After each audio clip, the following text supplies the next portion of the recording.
نماز تو سندیسہ ہے وصل محبوب کا، محبوب کی چوکھٹ میں حاضری کا ایک موقع ہے جو نماز کے ذریعے سے نصیب ہوتا ہے۔ تو اگر کوئی شخص نماز کو اپنے لیے بوجھ سمجھتا ہے تو پھر وہ محبوب کی ملاقات کی اہمیت کو ہی نہیں جانتا۔ نماز کے لیے جب اذان پکاری جائے تو بندے کو خوشی، فرحت اور مسرت ہونی چاہیے کہ میں اب رب کے حضور حاضر ہوں گا، نہ یہ کہ وہ گھڑی پہ نظر ڈال کے کہے کہ ابھی تو آئے ہیں اب پھر دوبارہ اذان شروع ہو گئی، تو پھر اس کو شوق نہیں ہے مالک کے حضور حاضر ہونے کا۔ حضور علیہ السلام تو جب حضرت بلال حبشی کو نماز کے لیے اذان کا کہتے تو یہ ارشاد کرتے، ارحنا یا بلال، بلال اٹھو اور ہمارے دل کو راحت پہنچا دو۔ ارحنا یا بلال، بلال ہمارے قلب کو، ہمارے دل کو راحت پہنچا دو۔ تو یہ حضور کے قلب کی راحت، تسکین اور قرار کا سبب ہے۔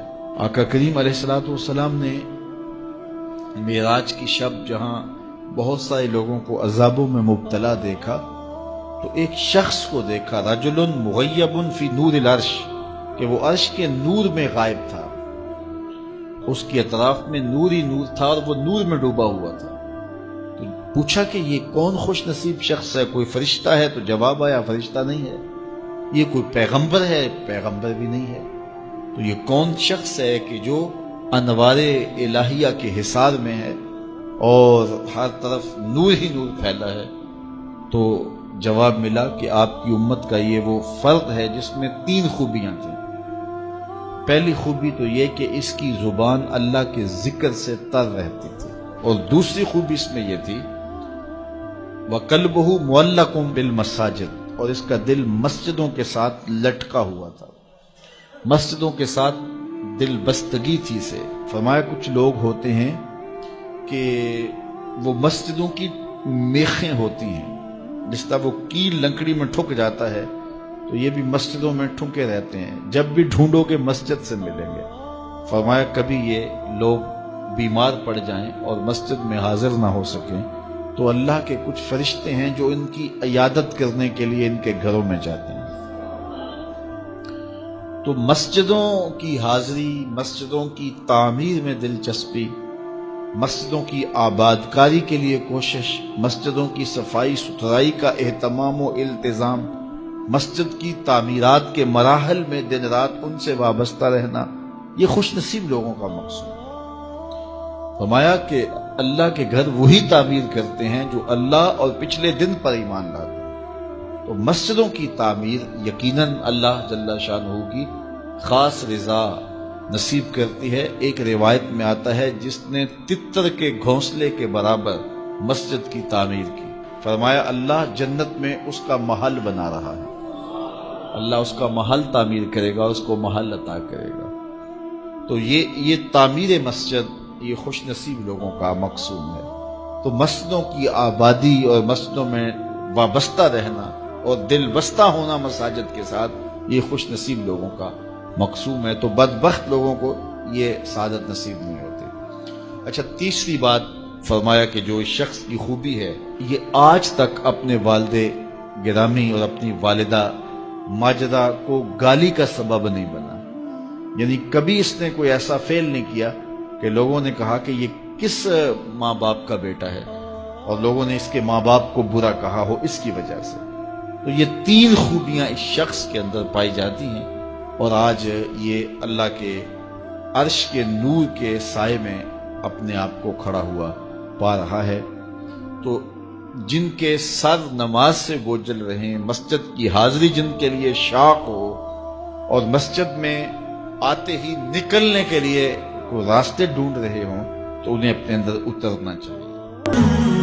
پھر اس ایمان کو تقویت پہنچانے اور اللہ سے جڑنے کے لیے نماز ہے کہ نماز پہلی امتوں کو 2 نمازیں، ہمیں 5۔ پہلی امتوں کی مسجد کوئی نہیں، ہماری مسجد۔ پہلی امتوں کی اذان کوئی نہیں، ہمیں اذان ملی۔ اور اذان اتنا بڑا عمل بنا دیا میرے نبی نے کہ آپ نے فرمایا کہ اذان دینے والا قیامت کے دن سب سے اونچے مقام پر کھڑا ہوگا۔ حضرت علی فرمایا کرتے تھے کاش میں اللہ کے نبی سے حسن حسین کے لیے مسجد نبوی کی اذان مانگ لیتا، یہ حضرت علی فرمایا کرتے تھے۔ اور جنگ قادسیہ میں مؤذن زخمی ہو گیا تو اذان دینے کے شوق میں سردار آپس میں الجھ گئے، کہتا میں دوں گا، ایک کہتا میں دوں گا، پھر قرہ اندازی ہوئی جس کا نام نکلا اس نے اذان دی۔ حضرت عمر فرمایا کرتے تھے اگر میں امیر المومنین نہ ہوتا، اگر میں خلیفہ وقت نہ ہوتا تو میں مسجد نبوی کا مؤذن بننا پسند کرتا۔ کسی کو اذان نہیں ملی، ہمیں اذان، پہلا مؤذن بلال بنا، پہلے مؤذن اللہ نے بلال کو یہ عزت عطا فرمائی۔ دنیا میں یہ ہے اور آخرت میں یہ ہے کہ میرے نبی نے فرمایا کہ جب جنت میں جانے کا وقت آئے گا نا تو جنت کی میرے لیے سواری لائی جائے گی، میں اس سواری پہ بیٹھوں گا تو اس کی جو وہ رسی ہوگی نا وہ ایسے نیچے گر جائے گی، یہ نیچے گرے گی، اس رسی کے یعنی اس کی جو لگام ہوتی ہے نا وہ نیچے گرنے کا مطلب ہے یہ ایسے نیچے گر گئی۔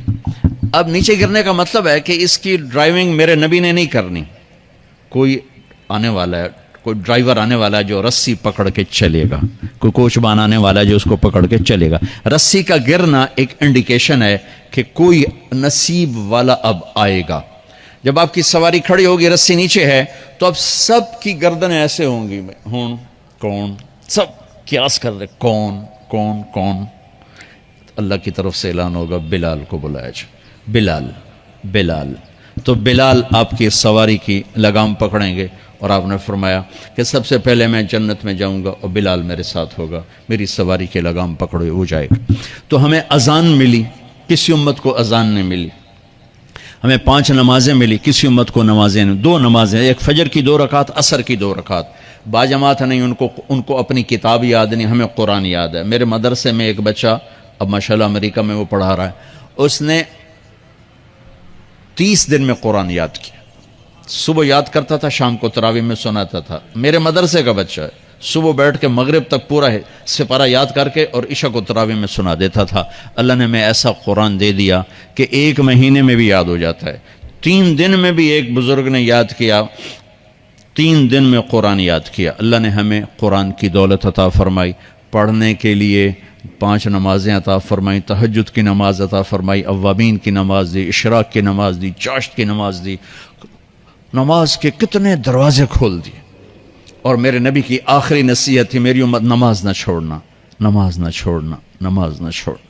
اور اس 14 صدی میں کوئی موقع ہے نماز چھوڑنے کا تو وہ میرے نبی کے نواسے کی کربلا کا ہے کہ جب ظلم بھی انتہا پر تھا اور مظلوم بھی اپنی آخری حدوں پر تھا، اور کائنات نے نہ ایسا ظلم دیکھا، نہ ایسے مظلوم دیکھے، نہ ایسی پاکیزہ ہستیاں دیکھی، نہ ایسے درندے دیکھے۔ تو سورج ڈھلا، نماز کا وقت ہوا ہے، تو آپ نے سبحان اللہ، آپ نے زہیر سے فرمایا کہ شمر سے کہو نماز پڑھنے دے، نماز پڑھنی ہے، امت کو پیغام دینا ہے کہ یہ کسی حال میں چھوڑنے کا کام نہیں ہے۔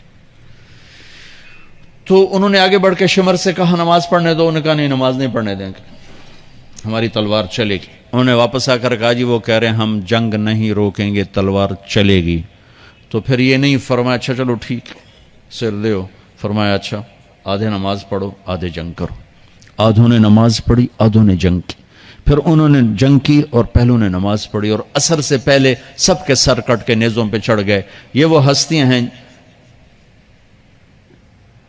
جن کو میرے نبی نے کہا میری آنکھوں کی ٹھنڈک حسن حسین، میرے جگر کے ٹکڑے، میرے جنت کے پھول، پتہ نہیں کیا کیا تشبیہات دی ہیں میرے نبی نے، اور جنت کے نوجوانوں کے سردار حسن اور حسین۔ اور پھر نماز نہیں چھوڑی۔ ان کو جنت کی بشارت تو ماں کے دودھ پیتے مل گئی تھی، کربلا کی وجہ سے نہیں ملی سرداری ان کو، وہ تو ان کے سر کا صحرا ہے الگ۔ ان کو سرداری جنت کے ملی ماں کا دودھ پیتے ہوئے کہ جنت کے نوجوانوں کے سردار ہیں حسن اور حسین۔ نماز نہیں چھوڑی میرے عزیزو، نماز نہ چھوڑ۔ اللہ کا شکر ہے، میں آپ بچوں کو دیکھ کے مجھے اپنا کالج کا دور یاد آ رہا ہے۔ ہمارے دور میں ایک نعیم الدین صاحب گورنمنٹ کالج لاہور میں تبلیغ کا کام کرتے تھے، اور وہ اکیلے ہی نماز پڑھتے تھے، کوئی نمازی نہیں ہوتا تھا، اور کسی لڑکے کی داڑھی نہیں تھی، کسی لڑکی سوا سے ایک نعیم الدین کی۔ اب ہر کالج میں جائے داڑھیوں والے بچے نظر آتے ہیں، ٹوپیوں والے بچے نظر آتے ہیں، کوئی لڑکی کے سر پہ دوپٹہ نہیں ہوتا تھا، کو ایجوکیشن تھی۔ اب لمز جیسی یونیورسٹی میں بھی لڑکیاں پورے برقعے میں ہوتی ہیں، حجاب میں ہوتی ہیں، نقاب میں ہوتی ہیں۔ جہاں برائی کا گراف اوپر گیا تو نیکی کا بھی اوپر گیا، جہاں برائی کا لیول اگر بڑھا ہے تو نیکی کا لیول بھی بڑا ہے۔ اتنا بڑا میری نسل کا مجمع اللہ کی بات سن رہا ہے، یہ اس دور میں کوئی تصور نہیں کر سکتا تھا۔